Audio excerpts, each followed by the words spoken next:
Hello everyone, welcome to academic solution. তো আশা করছি তোমরা সবাই অনেক বেশি ভালো আছো। তো আজকের এই ভিডিওতে আমরা আলাপ করব, তোমরা যারা ক্লাস 7-এর শিক্ষার্থী আছো, তোমরা জানো তোমাদের বার্ষিক পরীক্ষা খুব শীঘ্রই শুরু হয়ে যাবে। তো তোমাদের যে ইংলিশ সাবজেক্ট আছে, সেই ইংলিশ সাবজেক্টে তোমাদের যে পার্টে যে কিছু আনসিন একটা প্যাসেজ থাকবে, সেই আনসিন প্যাসেজটা নিয়ে আজকে আমরা আলোচনা করব এই ইংলিশ কোশ্চেনের। তো তোমরা যারা নতুন আছো এবং এখন যারা চ্যানেলটিকে সাবস্ক্রাইব করেনি, দ্রুত সাবস্ক্রাইব করে নাও। তো তোমাদের যারা যে পাঞ্জাবি গাইড ইউজ করছো, দেখো যাদের পাঞ্জাবি গাইড আছে, যে এরকম যাদের পাঞ্জাবি গাইড আছে এবং ক্লাস 7-এর যারা শিক্ষার্থী আছো, তাদের ক্ষেত্রে দেখো তোমরা যদি তোমাদের মডেল টেস্ট 1 দেখো, তো মডেল টেস্ট 1-এই তোমাদের এই কোশ্চেনটা দেওয়া আছে। এটা হচ্ছে 119 পৃষ্ঠা। কত পৃষ্ঠা? 119 পৃষ্ঠায় তোমার গাইডটা খুললে যে মডেল টেস্টটা পেয়ে যাবে। তো তোমরা যাদের ওই বইটা আছে তারা ওই গাইডটা খুলতে পারো, তাহলে এই প্যাসেজটা পেয়ে যাবে এবং এই প্যাসেজটা আছে তোমাদের পড়াবো। তো এখন যারা চ্যানেলটিকে সাবস্ক্রাইব করেনি, তো সাবস্ক্রাইব করে নাও। তো চলো না শুরু করি। তো দেখো এখানে কি বলা হচ্ছে, একটা আনসিন পেসেজ তোমাদের পড়তে হবে। আমাদের পেজটার নাম হচ্ছে কি, কিপিং ফিট, অর্থাৎ নিজে ফিট থাকা, physical activity and answer the question, অর্থাৎ আমাদের এই কোশ্চেনটা অ্যান্সার করতে হবে। তো দেখো এখানে কি বলা হয়েছে, ইন আওয়ার বিজি লাইফ, অর্থাৎ আমাদের যে বিজি লাইফ যে আমরা পার করি দৈনন্দিন জীবনে, we often forget how important it is two stay active, অর্থাৎ আমরা অনেক সময় ভুলে যাই কীভাবে আমরা কী কী রাখবো, নিজের শরীরকে আমরা কীভাবে অ্যাক্টিভ রাখতে পারি, ঠিক আছে।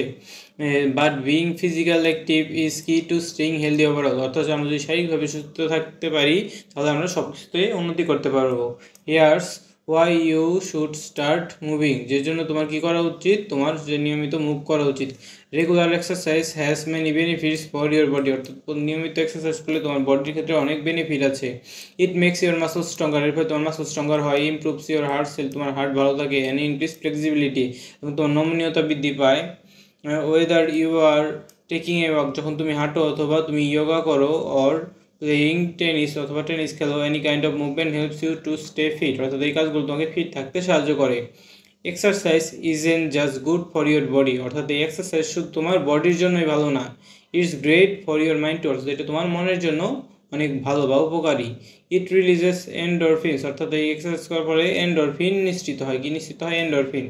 Which are chemicals that make you feel happy, যেটা তোমাকে খুশি রাখতে সাহায্য করে। অ্যান্ড রিডিউস স্ট্রেস, এবং যেটা তোমার স্ট্রেস কমায় এবং তোমার অ্যাংজাইটি হতাশা দূর করে এবং ডিপ্রেশন থেকেও মুক্তি দিতে পারে। So if you are feeling stress, অর্থাৎ তোমার যদি স্ট্রেস অনুভূত হয়, try going for a jog or joining a dance class, অর্থাৎ তুমি জগিং করতে পারো অথবা তুমি একটা ড্যান্স ক্লাসে বা তুমি একটা জিমে ভর্তি হতে পারো।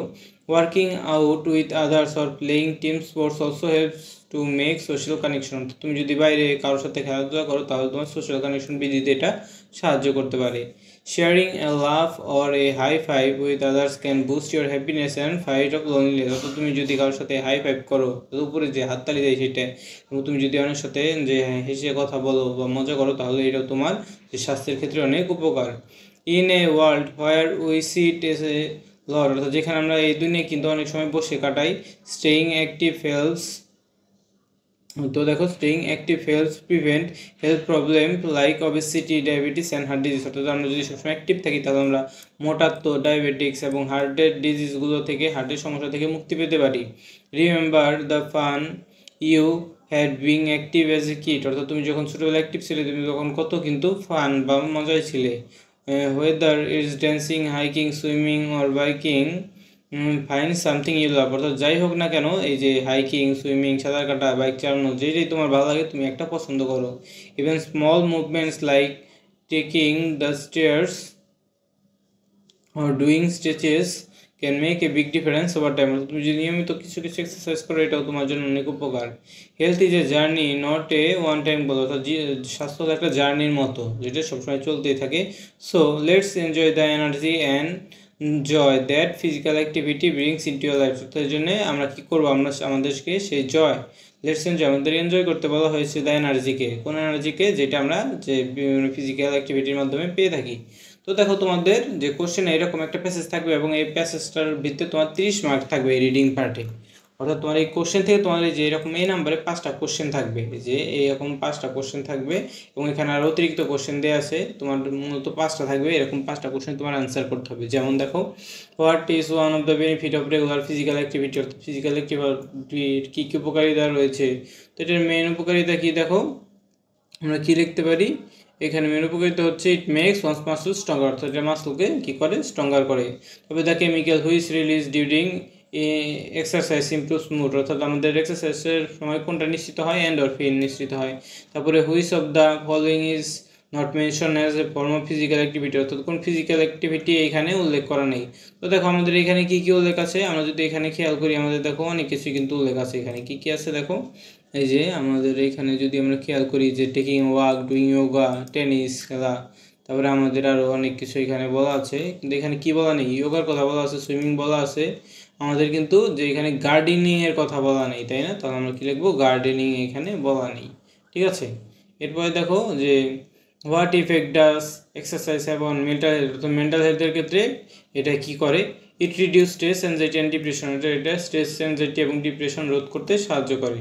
ঠিক আছে, তারপরে one way to stay active in daily life, অর্থাৎ ডেইলি লাইফে আমরা কীভাবে অ্যাক্টিভ থাকতে পারি, টেকিং দ্য স্টেয়ার, আমরা যদি লিফটের পরিবর্তে যদি আমরা সিঁড়ি ব্যবহার করি তাহলে আমাদের উপকার হবে। ঠিক আছে, এরপরে বি নাম্বারে তোমাদের জন্য কিছু কোশ্চেন দেওয়া থাকবে, এখানে 5টা কোশ্চেন থাকবে, কিন্তু এখানে অনেকগুলো দেওয়া আছে, কিন্তু মেইন কোশ্চেন তোমার 5টা কোশ্চেন দেওয়া থাকবে, এই কোশ্চেনগুলো তোমার উত্তর করতে হবে। ঠিক আছে, এরপরে দেখো তোমার কি আছে এখানে, এরপরে তোমার এই যে একটা থাকবে, তোমার একটা ডায়লগ থাকবে, এই ডায়লগটা কী করতে হবে, তোমার পড়তে হবে, এবং ডায়লগের পরে তোমার যে কোনটা ট্রু ফলস, এই ট্রু ফলস তুমি কী করবে, নির্ণয় করবে। ঠিক আছে, তারপরে ট্রু ফলস নির্ণয় করার পরে তোমার পরবর্তীতে কী থাকবে দেখো, যে এরপরে এই ট্রু ফলস নির্ণয় করার ফলে তোমার যে বি নাম্বারে তোমার যে কলাম থাকবে, এই কলামগুলো ম্যাচিং করতে হবে। তো এগুলোর অ্যান্সার তো তোমার আছেই, তোমার যে গাইডে আছে, এইগুলো অ্যান্সার দিচ্ছি না। তারপরে বি এর পার্ট বিতে তোমার কি থাকবে, অ্যাপ্রিসিয়েটিং পয়েন্টস, একটা কবিতা থাকবে, এবং এই কবিতার উপরে ভিত্তি করে তোমার কি করতে হবে, এই কোশ্চেনগুলো আনসার করতে হবে। তারপরে পার্ট সি হচ্ছে গ্রামার পার্ট, তো গ্রামার পার্টে রাইট ফর্ম অফ ভার্বস, তো তোমাদের রাইট ফর্ম অফ ভার্বস গ্রামারে কিন্তু আমি ভিডিও চ্যানেলে দিয়ে দিয়েছি যে কীভাবে তুমি এগুলো শিখতে পারো, তো তোমরা বেশি রেসপন্স করনি দেখে আর পরবর্তী পার্টগুলো দেইনি। তো তোমরা যদি চাও রাইট ফর্ম অফ ভার্বসের ভিডিও, তাহলে আমি দেওয়ার চেষ্টা করব। তারপরে 5 নাম্বারে কি থাকবে, তোমার যে কলাম ম্যাচ করতে হবে, এই যে সেন্টেন্সগুলো কোন টেন্স, এই সেন্টেন্সগুলো লিখতে হবে, এবং এটা যে টেন্স আছে সেই টেন্স অনুসারে একটা নতুন বাক্য লিখতে হবে। এরপর 6 নাম্বারে তোমার প্রিপোজিশন ইউজ করতে হবে, তারপর সাথে তোমার কি করতে হবে, বিভিন্ন কানেক্টর ইউজ করতে হবে। তারপরে 8 নাম্বারে তোমার এগুলো প্যাসিভ ফর্মে নিতে হবে, কীভাবে তুমি এগুলোকে কী করতে পারো, আন্ডারলাইন ফর্মে প্যাসিভ ফর্মে নিতে পারো, সেগুলো করতে হবে। এবং যে পার্টটি আছে তোমার রাইটিং পার্টে কী করতে হবে দেখো, তোমার যে এসে লিখতে হবে। তারপরে 10 নম্বরে কী আছে তোমার, যে দেখো তোমার লেটার লিখতে হবে, এবং 11তে তোমার কী করতে হবে, কনভারসেশন, অর্থাৎ তোমার ডায়লগ লিখতে হবে। তো এই কাজগুলোই মূলত তোমার পরীক্ষায় করতে হবে। তো আশা করছি এগুলো তোমরা করতে পারবে। তো তোমাদের যদি যারা অ্যাক্টিভ থেকে প্যাসিভ করতে পারো না, বা প্যাসিভ থেকে অ্যাক্টিভ করতে পারো না, তারা আমাকে কমেন্ট বক্সে জানাতে পারো, আমি তোমাদের যে কীভাবে ভয়েস চেঞ্জ করতে হয় সেই ভয়েস চেঞ্জ করাগুলো তোমাদেরকে শেখানোর চেষ্টা করবো। ঠিক আছে, কীভাবে ভয়েস চেঞ্জ করতে হয়, তোমরা যদি একটা ক্লাস করো তাহলেই এটা বুঝে যাবে, এই ভয়েস চেঞ্জেরটা। তো আশা করছি পুরো কোশ্চেনটাই কীরকম হবে তোমরা বুঝতে পেরেছো। তো আজকে তো আমরা মডেল 1 নিয়ে আলোচনা করলাম, সেটা কত পৃষ্ঠা আছে, 119 পৃষ্ঠা। তো পরবর্তী ক্লাসে আমরা কী করবো, তোমাদের বাকি মডেল টেস্টগুলো দেওয়ার চেষ্টা করবো। তো সবাইকে ধন্যবাদ জানিয়ে আজকে এখানেই শেষ করছি।